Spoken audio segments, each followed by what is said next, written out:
ఓం శ్రీ సాయిరామ్. సాయి గురుకులం కార్యక్రమానికి స్వాగతం.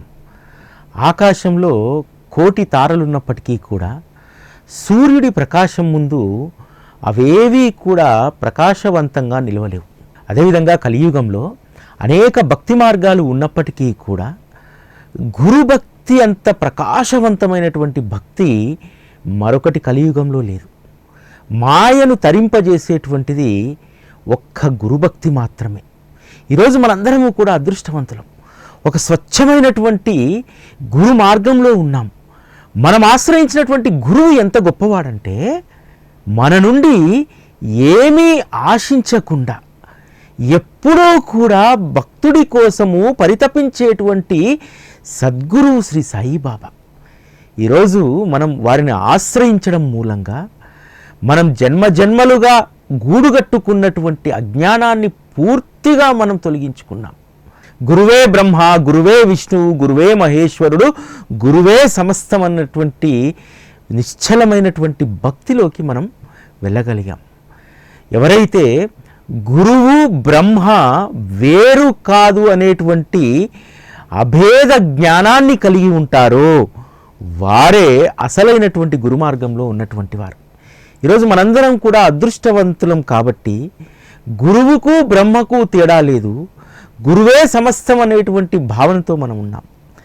ఈ భావన మనకు కలగడానికి సచ్చరిత మన జీవితానికి ఎంత దోహదపడుతుందంటే సచ్చరితలో చెప్పినటువంటి మాటలు 8వ అధ్యాయంలో మానవ జన్మ ఏ విధంగా సార్థకం చేసుకోవాలనేటువంటి విషయాన్ని సచ్చరిత మనకు తెలియజేస్తుంది.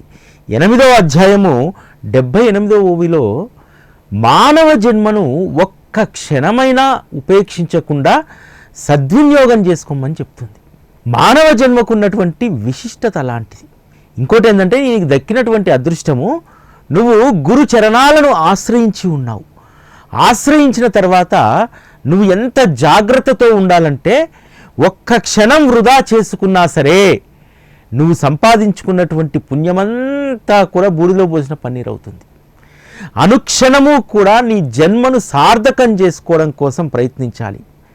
అలా ప్రయత్నించడం ద్వారా ఏం జరుగుతుందంటే సముద్రంలోని నీరు మేగుడిలోకి చేరిన తర్వాత ఆ ఉప్పు నీరు కాస్త అమృతంలా మారిపోతుంది. అదేవిధంగా నువ్వు జన్మల పాపాలను ఎన్ని మూటగట్టుకొని వచ్చినా సరే ఒక్కసారి నువ్వు గురు చరణాల్లో లీనమయ్యావా నీ జన్మ మధురంగా మారిపోతుందని చెప్పి శ్రీ సాయి సచ్చరి చెప్తుంది. ఇది 100% అక్షర సత్యం. ఎవరైతే గురు చరణాల్లో లీనమైపోతారో వారి దుఃఖాలన్నీ కూడా సుఖాలుగా మారిపోతాయి. గురు చరణాల్లో లీనమైనటువంటి వారికి శరీర భ్రాంతి ఉండదు, రేపు ఏమిటి అనేటువంటి చింత ఉండదు. ఒక్క సద్గురువు రూపాన్ని నయనాల్లో నింపుకుంటే చాలు, హృదయంలో వారి చరిత్రను వారి లీలలను పదిలపరుచుకుంటే చాలు. అసలు కష్టాలనేటువంటివి ఏమాత్రం కూడా బాధించవు. కష్టంలో కూడా ఆనందంగా ఉండేటువంటి స్థితిని ఒక్క సద్గురు సహచర్యం మాత్రమే ఇస్తుంది. సచ్చరిత ఎంత బలంగా ఈ భావనను మనలో నాటుతుందంటే సచ్చరితను సంపూర్ణంగా అర్థం చేసుకున్నటువంటి వారికి కష్టం అనేటువంటిది ఉండదు. కష్టం అనేటువంటిది అది కేవలం బయటి వారికి కనిపించేటువంటిది, అది కష్టం. కానీ సద్గురువును అణువణువున నింపుకున్నటువంటి వారికి కష్టము సుఖం అనేటువంటి భేదం ఉండదట. ఇక్కడ అద్భుతమైనటువంటి మాట సచ్చరితలో చెప్పబడుతుంది. ఇది ప్రతి భక్తుడి జీవితానికి కూడా ఒక ధైర్యం. సద్గురు చరణాలను ఆశ్రయించినటువంటి వారి యొక్క కష్టాలన్నీ కూడా సుఖాలుగా మారిపోతాయి, దుఃఖాలన్నీ కూడా సంతోషంగా మారిపోతాయి. ఈ ఒక్క వచనంతో కొన్ని లక్షల మంది పెను భారంగా జీవితం మారినా సరే ఎంత సునాయాసంగా వారు జీవితాన్ని గడుపుతున్నారో కొన్ని లక్షల మంది ఈరోజు బాబా మార్గంలో నిదర్శనం. ఒకటి గమనించండి, బాబా పట్ల అనన్యమైనటువంటి భక్తి ఉన్నటువంటి వాళ్లకు, బాబానే సర్వస్వంగా భావించేటువంటి వాళ్లకు నిజంగా వారి జీవితాలు లౌకిక పరంగా సుఖంగా ఆనందంగా ఉంటాయనుకుంటున్నారా? ఉండవు. బయటి వారికి చూసేటువంటి వారికి మాత్రం వారి జీవన గతి చాలా దుర్భరంగా కనిపిస్తుంది. కానీ ఆ గురు చరణాలను ఆశ్రయించి కష్టాన్ని సుఖంగా మార్చుకున్నటువంటి వారి యొక్క స్థితి ఎంత అద్భుతంగా ఉంటుందంటే, వారికి ఉన్నటువంటి ఆనందం కోట్ల రూపాయలు కలిగి నిత్యం భోగాలతో దాంట్లో మునిగి తేలేటువంటి వాడికి కూడా ఉండదు. ఎస్, ఇది సత్యం. సద్గురువు ఇచ్చేటువంటి ఆనందం కష్టకాలంలో. గురువుని అడగాలి, బాబా ఇంకా ఎంత శిక్షిస్తావో, ఎంత శిక్షణనిస్తావో నీ ఇష్టం, ఇందులో కూడా నాకు గొప్ప ఆనందం పులకరింత కలుగుతుంది, సంతోషంలో పులకరింత కలుగుతుంది. అసలు దుఃఖంలో కష్టంలో పులకరింత కలగడం ఏంటి? కలుగుతుంది. అది సహజంగానే కలుగుతుంది బాబాను ఆశ్రయించినటువంటి వాళ్లకు. ఎందుకంటే బాబా ఇంత కష్టంలో కూడా నీవు నాతో ఉన్నావే, ఇదొక్కటి చాలు బాబా అనుకోగానే అంత కష్టంలో కూడా తనువు పులకరించిపోతుంది. ఇది కొన్ని లక్షల మంది అనుభవిస్తున్నటువంటి మధురమైనటువంటి బాధ కష్టంగా ఉంటుందిగా, మధురంగా ఎలా ఉంటుంది, సుఖంగా ఎలా ఉంటుంది? కానీ సద్గురు సహచర్యంలో బాధ కూడా సుఖంగా ఉంటుంది, బాధలో కూడా ఆనందాన్ని అనుభవిస్తాము. ఇది సద్గురు యొక్క సహచర్యం మనకు ఇచ్చినటువంటి గొప్ప వరం. నీకు బాబా ఏమిచ్చారు అని అంటే చాలామంది చెప్తారు, బాబా నాకు బంగ్లా ఇచ్చాడు, కారు ఇచ్చాడు, ఉండడానికి సౌకర్యవంతమైనటువంటి జీవితాన్ని ఇచ్చాడు, ఇవన్నీ చెప్తారు. కానీ మనం చెప్పుకోవాల్సినటువంటిది ఏమిటంటే, బాబా నీకేమిచ్చారంటే కష్టంలో కూడా ఆనందంగా ఉండేటువంటి స్థితిని నాకు అనుగ్రహించారు. ఎంతలో ఉంటే అంత తృప్తిగా బ్రతికేటువంటి గొప్ప గుణాన్ని నాకు ఇచ్చాడు. నేను నాతో పాటు ఉన్నటువంటి వాళ్ళందరిపైన కూడా దయ కలిగి ఉండు అనేటువంటి ఒక గొప్ప స్వభావాన్ని నాకు ఇచ్చాడు. ఇవి కదా ఐశ్వర్యాలంటే. కష్టంలో కూడా బాధలో కూడా ఆనందాన్ని ఏ విధంగా అనుభవించవచ్చో శివనేశ్వర స్వామి జీవితం చూస్తే మనకు తెలుస్తుంది. బాబాయే సర్వస్వం అని చెప్పి షిరిడీలో ఉండిపోయాడు. మొదట చావిడిలో ఉండేటువంటి వారు, చావిడిలో ఉండి సంస్థానికి వచ్చినటువంటి లేఖలకు జాబులు రాసేటువంటి వారు. అక్కడ ప్రతిరోజు భజన జరిగేది. స్వామి పైన అసూయ కలిగినటువంటి వారు చావిడి మూసిన తర్వాత అక్కడ ఎవరు ఉండకూడదని చెప్పి స్వామిని వేరే చోటికి వెళ్ళమని చెప్తారు. అప్పుడు సంస్థానము మన గురుస్థానం ఎదురుగా సాటేవాడే ఉండేది. మెట్ల కింద ఇంతే జస్ట్ 3 మూరల పొడుగు 2 మూరల వెడల్పుతోటి ఆ మెట్ల కింద ఒక చిన్న గది ఉండేది. గది అంటే గది కూడా కాదు, దానికి తాళం లేదు, ఏం లేదు, తలుపు లేదు. మన మామూలుగా మెట్ల కింద ఉంటుంది కదా, ఆ స్థావరం అన్నమాట. అక్కడే ఆయన అన్ని వస్తువులు పుస్తకాలు అన్నీ పెట్టుకొని అక్కడే ఉండేటువంటి వాడు. చాలామంది అడిగారు, స్వామి ఇక్కడ మీకు ఇబ్బంది కదా, ఎందుకంటే ఆయన ద్వారా ప్రభావితమై బాబా యొక్క తత్వాన్ని బాగా లోతుగా పరిశీలించినటువంటి వాళ్ళు అనేక మంది ఉన్నారు.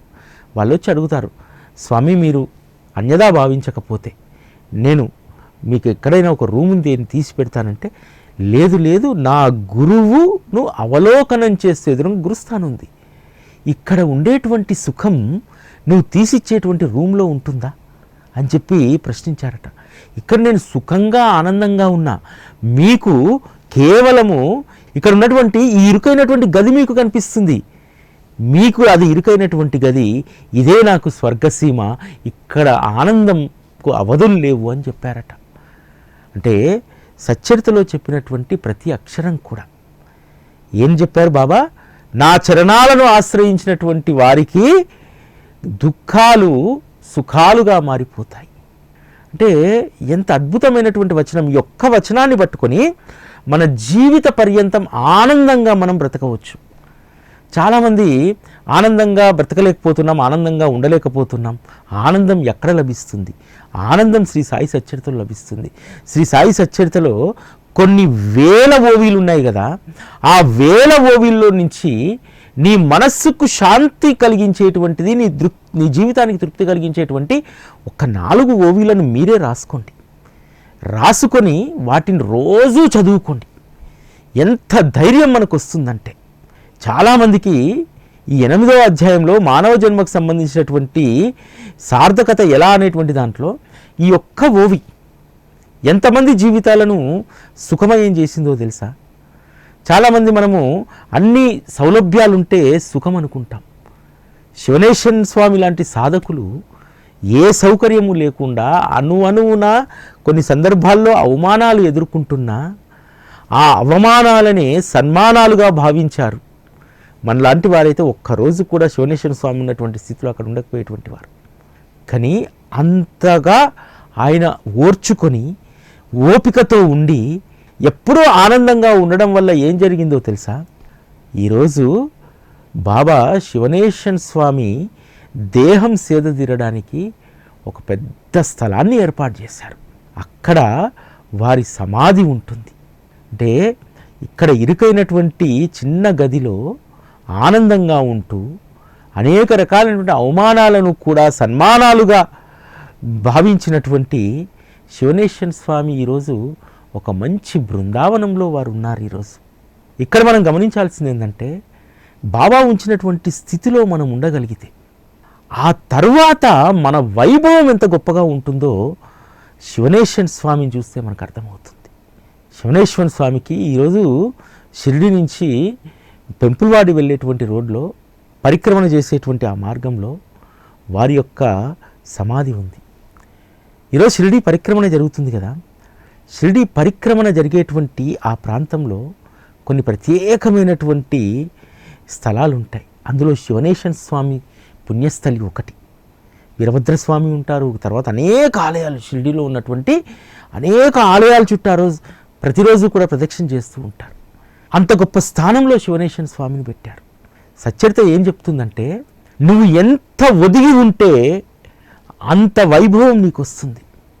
సచ్చరితలో 8వ అధ్యాయంలో ఒక మాట రాస్తారు హేమాడ్ పంత్.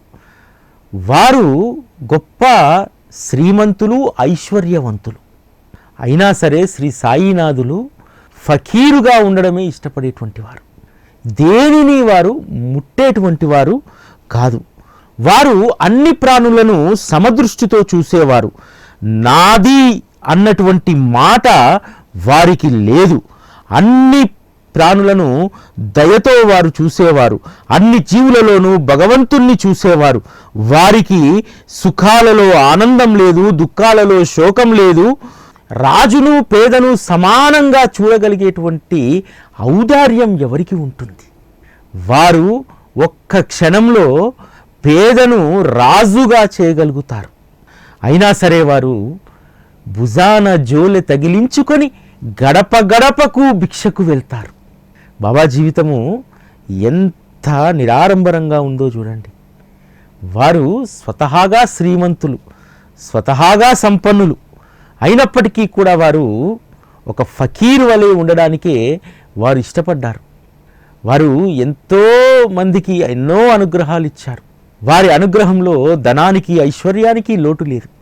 అయినా సరే భుజాన జోలి తగిలించుకొని ఒక భిక్షువు వలె ఇంటింటికి తిరుగుతూ, అమ్మా రొట్టె పెట్టు అని చెప్పి అడుగుతూ ఆ ద్వారం ముందు నిల్చున్నాడే. బాబా ఆ రోజు అడిగినటువంటిది భిక్ష కాదు. ఆ రోజు ఎవరి కర్మనైతే స్వీకరించదలుచుకున్నాడో వారి కర్మలన్నింటినీ కూడా వారి జోలిలో వేసుకున్నారు. ఆ రోజు బాబా భిక్షకు వెళ్ళినటువంటి గృహాలు పావనం. వారికి భిక్ష ఇచ్చినటువంటి వారు ధన్యులు. మరి ఆ ధన్యత్వం మనకు లేదా? మరి నాకు ఇదంతా చదువుతున్నప్పుడు ప్రశ్న వచ్చింది. అరే, ఆ రోజు బాబా భిక్ష స్వీకరించినటువంటి ఆ 5 గృహాలో, ఆ 5 కుటుంబాలో వాళ్ళే అదృష్టవంతులా? మనం కామా అని చెప్పి అనిపించింది. ఎస్, మనల్ని కూడా అంత అదృష్టవంతుల్ని చేయాలని చెప్పి బాబా నిరతం నీ ముందుకు భిక్షువు వలె వస్తాడు. వచ్చి ఏమడుగుతాడో తెలుసా? నానా, నీలో ఉన్నటువంటి అహంకార, ద్వేషాలు, వికారాలు అన్నీ తీసి ఈ జోల్లో వెయ్యి అని అడుగుతాడు. మనం వేస్తామా? అస్సలు వెయ్యం. సచ్చరితలో మాత్రం ఆ రోజు బాబాకు భిక్షాజోలలో వేసినటువంటి వారు, భిక్ష ఇచ్చినటువంటి వారు అదృష్టవంతులు, వారి పుణ్యం ఎంత గొప్పది అని చదువుకుంటాం. ఆ పుణ్యం సంపాదించుకునేటువంటి అవకాశం మనకు ఉన్నా సరే ఈరోజు మనం దాన్ని అందిపుచ్చుకోవట్లేదే. ప్రతిరోజు సచ్చరిత చదువుతున్నప్పుడు, ప్రతిరోజు బాబాను స్మరిస్తున్నప్పుడు వచ్చి జోలబడతాడయ్యా మన ముందు. పట్టి, బిడ్డ ఇంకా అహంకారం ఉంది నీకు, అది నా జోల్లో వెయ్యి. ఎందుకు ఇతరులపైన ద్వేషం, అది సమర్పించి నాకు అని చెప్పి ఇప్పటికీ భిక్షువు వలె మన ముందు నిల్చొని ఉంటాడే. ఏమర్థం చేసుకుంటున్నాం మనం బాబాను? ఏవైతే ఇవ్వమని అడిగాడో వాటిని మూటగట్టుకొని మన దగ్గరే పెట్టుకుంటున్నాం తప్ప వాటిని అస్సలు సమర్పించట్లేదు కదా. ఆ రోజు ఈరోజు బాబాకు భిక్ష చేసే అవసరమే లేదు. వారు భిక్ష ఎందుకు చేశారనేటువంటి దాన్ని మనం అవగాహన చేసుకుంటే సచ్చరిత మనకు చెప్తుంది. భిక్ష బాబా శరీరంతో మాత్రమే చేయలేదు, ఈరోజు కూడా చేస్తూ ఉన్నాడు. మీరు ఎంత సమర్పించారనేటువంటిది, మీలో ఉన్నటువంటి ఏవైతే వికారాలు ఉన్నాయో వాటన్నింటిని సమర్పించారా లేదా చూసుకో అని చెప్పి సచ్చరిత మనల్ని ప్రశ్నిస్తుంది. సచ్చరిత పారాయణ చేస్తూ వెళ్తూ ఉంటాం, కానీ సచ్చరితలో అనేక ప్రశ్నలు ఉంటాయి. ఆ రోజు బాబా రొట్టె ముక్క కోసం చెయ్యి చాచాడు. ఈరోజు మన యొక్క అహంకార వికారాలను ఇవ్వమని చెప్పి ఈరోజు ఆయన చెయ్యి చాస్తూనే ఉన్నాడు. మనం మాత్రం వాటిని ఇవ్వడానికి సిద్ధంగా లేం. బాబాకు మనం అనేక రకాల రూపంలో దక్షిణ సమర్పించవచ్చు, ఇంకా ఇతరత్ర అనేకం ఆయనకు సపర్యాలు, సేవలు, కైంకర్యాలు అనేకం చేయవచ్చు. కానీ అసలైనటువంటి సమర్పణ ఏమిటనేటువంటిది సచ్చరిత నీకు చెప్తుంది. నీ యొక్క మనోవికారాలను ఒక్క గురువు మాత్రమే స్వీకరించగలుగుతాడు, ఇతరత్ర ఎవరు స్వీకరించలేరు. ఆ సత్యాన్ని మనం తెలుసుకొని గురువు మనల్ని ప్రతిరోజు కూడా వచ్చి జోల వేసుకొని వచ్చి అడుగుతూ ఉన్నాడు, నీ దుస్సంస్కారాన్ని నాకు ఇచ్చేయి, ఎందుకు నీ కదా, ఎందుకు ఉపయోగపడదు కదా. నీ అసూయాభావాన్ని నాకు ఇచ్చేయి, అది ఎందుకు ఉపయోగపడదు కదా. అసూయాభావం ఉంటే నీవు 10 మందిని శత్రువులుగా చూస్తావు, ఆ 10 మంది నీకు శత్రువులు అవుతారు. ఆ శత్రుత్వం నా భక్తుడికి ఉండకూడదనేటువంటిది నా లక్ష్యం, కాబట్టి అది ఇచ్చేసేయి అని చెప్పి బాబా అడుగుతాడు. ఇవ్వం. అనవసరమైనటువంటి తాపత్రయాలు, అరే నీ జీవితాన్ని నేను చూస్తాను రా బాబు, ఆ తాపత్రయం ఇచ్చే అని చెప్పి బాబా అడుగుతాడు. ఇవ్వం. మనసు రాదు. లౌకికపరమైనటువంటి దాంట్లో 1 రూపాయో లేకపోతే ఇతరత్ర ఏదన్నా చేయాలంటే అక్కడా మనస్సు రాదు, ఇక్కడా కూడా మనసు రాదు. ఇది ఇవ్వడం వల్ల నీ జీవితంలో ఏమైనా నష్టపోతావా అనేటువంటి విషయాన్ని కూడా మనం గ్రహించలేనటువంటి స్థితిలో ఉంటే ఇక మనం సద్గురువును ఏమర్థం చేసుకున్నట్టు. కాబట్టి మనలో ఉన్నటువంటి వికారాలన్నింటినీ కూడా స్వీకరించడానికి ఇప్పటికీ బాబా తన పటం ఉన్నటువంటి ప్రతి ఇంటికి, తన నామాన్ని స్మరించేటువంటి ప్రతి వ్యక్తి ఎదుటకు జోలబెట్టుకొని ఎప్పుడూ సిద్ధంగా ఉంటారు. బాబాకు ఎవరి పట్ల ఎక్కువ ప్రేమ అనేటువంటి విషయాన్ని అనేక సందర్భాల్లో చెప్తారు. అదే విషయాన్ని 9వ అధ్యాయం 40వ చెప్తారు. వాక్కును, తనువును, మనస్సును, ధనాన్ని సాయి పాదాలకు సమర్పించే అనన్య భక్తులపై సాయికి అమితమైనటువంటి ప్రేమ. మరి బాబాకు నీ పైన ప్రేమ ఉందా లేదా, దీన్ని బట్టి నీకు తెలుస్తుంది. నీవు నీ యొక్క తనువును, మనస్సును, ధనాన్ని, సర్వస్వాన్ని సాయి చరణాలకు సమర్పించావా లేదా. అటువంటి అనన్యమైనటువంటి భక్తులపైనే బాబాకు ప్రేమ కలిగి ఉంటుందట. ఇక్కడ తేలిపోయింది కదా బాబాకు మనపైన ప్రేమ ఉందా లేదా. బాబా ప్రేమ సమర్పించుకోవడానికి తనువును, ఈ శరీరం నాది కాదు, ఈ శరీరం అనేటువంటిది ఒక భ్రాంతి, మనస్సును అనేక రకాలైనటువంటి నిర్వికల్పమైనటువంటి అనేక ఆలోచనలు చేస్తుంది. అటువంటి మనస్సును, చంచలమైనటువంటి దాన్ని గురు చరణాలకు సమర్పించానా లేదా. అదేవిధంగా ధనం మనిషిని అహంకారాన్ని చేస్తుంది. అటువంటి సంపదను కూడా సద్గురు చరణాలకు నేను సమర్పించానా లేదా. ఈ విధంగా సమర్పించినటువంటి వారే అనన్యమైనటువంటి భక్తి కలిగినటువంటి వారు. బాబా అడిగినటువంటి దాంట్లో మరొక ముఖ్యమైనటువంటిది వాక్కు. ఆ వాక్కును కూడా సాయి చరణాలకు సమర్పిస్తే అనవసరమైనటువంటి ప్రేలాపనలు మన వాక్కు గుండా రావు. వాక్కు శుద్ధమవుతుంది. వాక్కులో ఎవరికైతే మాట్లాడేటప్పుడు ఎప్పుడు బాబా యొక్క వాక్యే ఉంటుందో, మాటకు ముందు మాటకు వెనకాల సాయి అనేటువంటి ఆ వాక్కు ఉంటుందో అటువంటి వారి వాక్కు పరిశుద్ధమవుతుంది. కాబట్టి ఇటువంటి వాటిని గురు చరణాలకు సమర్పించిన తర్వాత ఇక మనం దేని గురించి ఆలోచించాల్సినటువంటి చింతన అవసరం లేదు. ఈ అనన్యమైనటువంటి భక్తికి బాబా పొంగిపోతాడు. పొంగిపోయి వీడి దగ్గర ఉన్నటువంటి సర్వస్వాన్ని నాకు సమర్పించాడు కాబట్టి వీడి జీవితాన్ని నేను ఉద్ధరించాలి, నేను నడిపించాలి, బాధ్యత అప్పుడు బాబా తీసుకుంటాడు, మన జీవిత బాధ్యత. మనము ఏమీ సమర్పించకుండానే బాబాని అడుగుతూ ఉంటాం, బాబా ఈ జీవితం నీది, ఈ భారాలన్నీ నీయి, ఈ భారాలను స్వీకరించు అని అడుగుతుంటాం.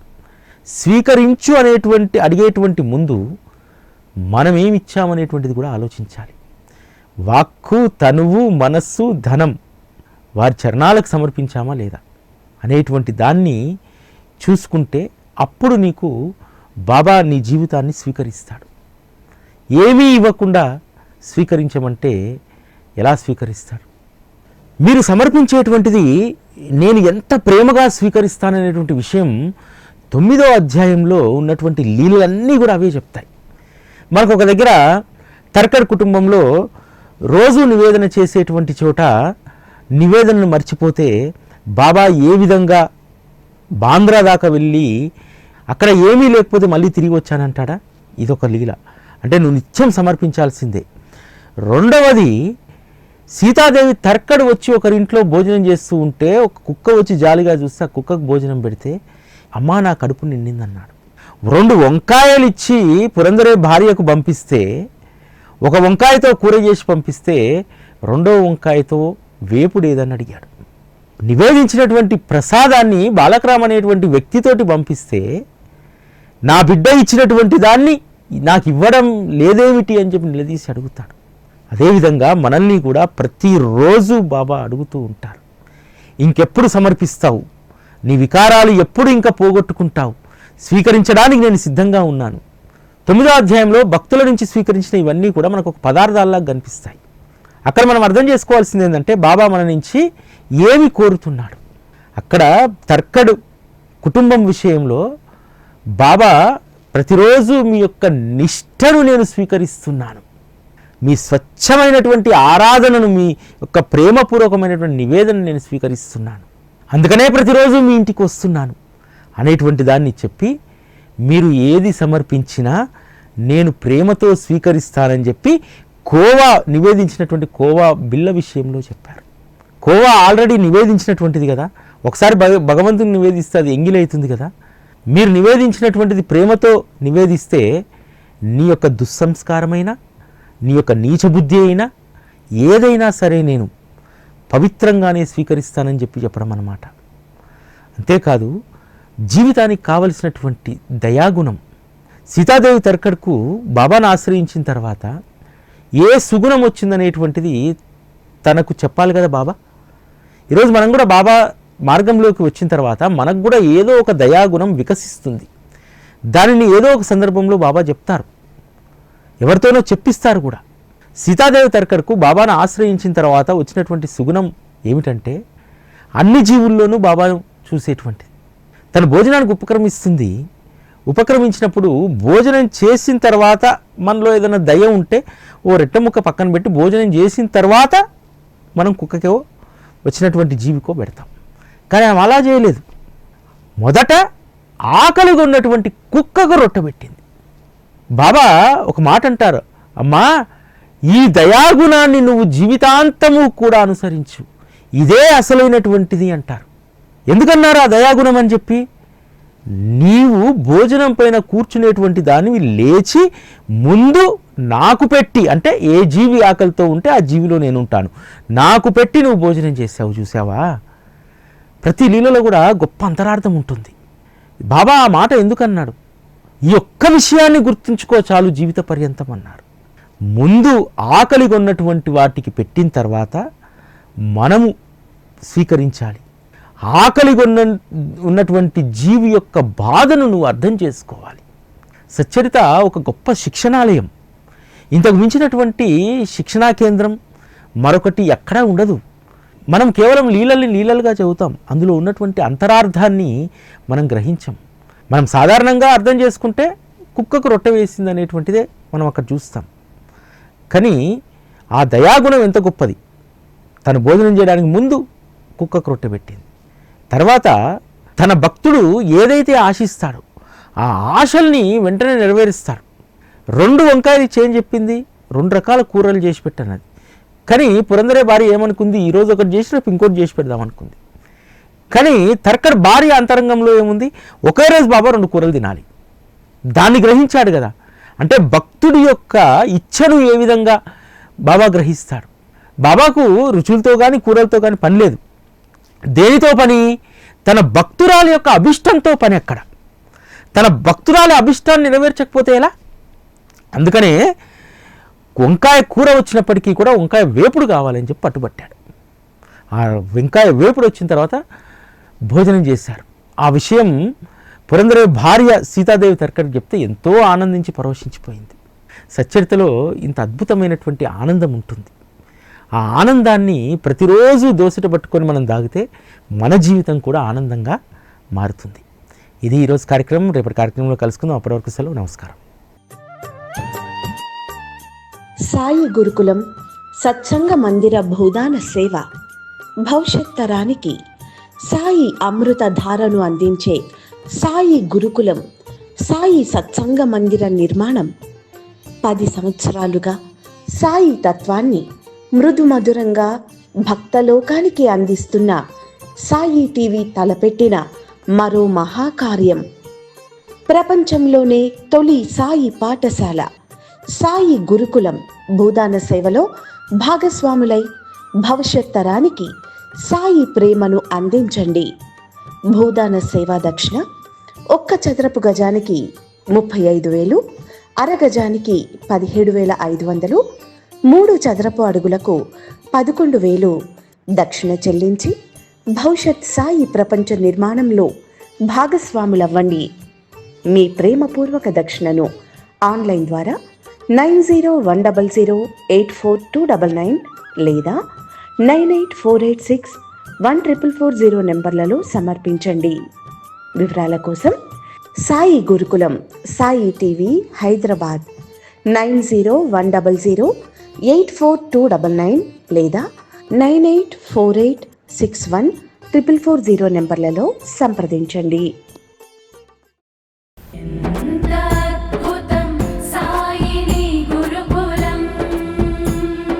శిక్షణే తప్ప శిక్షలు లేని శరణాగతి సౌదం.